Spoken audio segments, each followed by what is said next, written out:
In this demonstration, I'm going to show you how to use the NORMSDIST function. You may recall that NORMSDIST returns the standard normal cumulative distribution, the z-distribution with a mean mu of 0 and a standard deviation or sigma equal 1.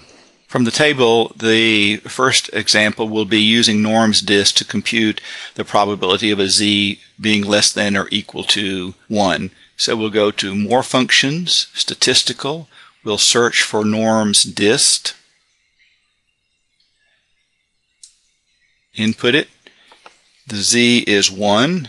We'll click OK, and we discover that the number is 84.13% or 0.8413 of the distribution. Next, we'll input a formula that will show the amount of space between 0 and 1, those being the z-scores. So let's put the upper bound in first. We're going to go to Recently Used now, click NORMSDIST, and the upper bound is 1. We'll hit Enter.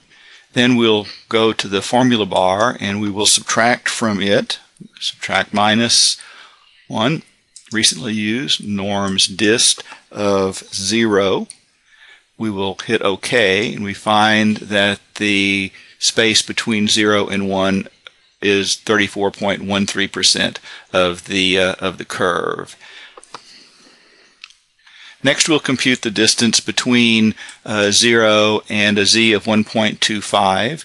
First, we will enter the NORMSDIST function for the upper bound, which is 1.25. We will click OK. Then we're going to subtract from that the NORMSDIST function where z is equal to 0. We'll click OK, and we find that 39.44% of the curve is between 0 and 1.25. Let's do the same thing for the amount of the curve between z of minus 1 and plus 1. So we'll find the NORMSDIST for the upper bound, which is 1. Click OK.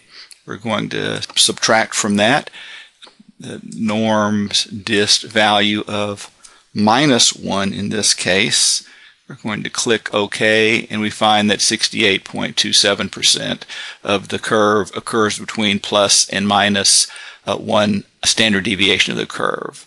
Okay, let's do one more where we're going to look at the distance or the percentage of the curve above a z of 1.58. So we will start by entering equal 1 minus, now the formula, NORMSDIST, and we're going to input 1.58, click OK, and that gives us the amount of the curve that is greater than a z of 1.58. And finally, we're going to determine what percentage of the curve occurs at a z of negative 0.5. So we will go to Recent, NORMSDIST. We will input here minus 0.5.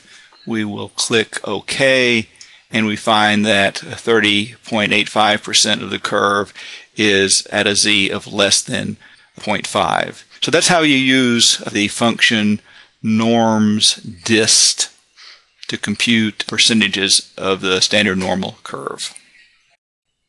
The NORMSINV function is the opposite of the NORMSDIST function.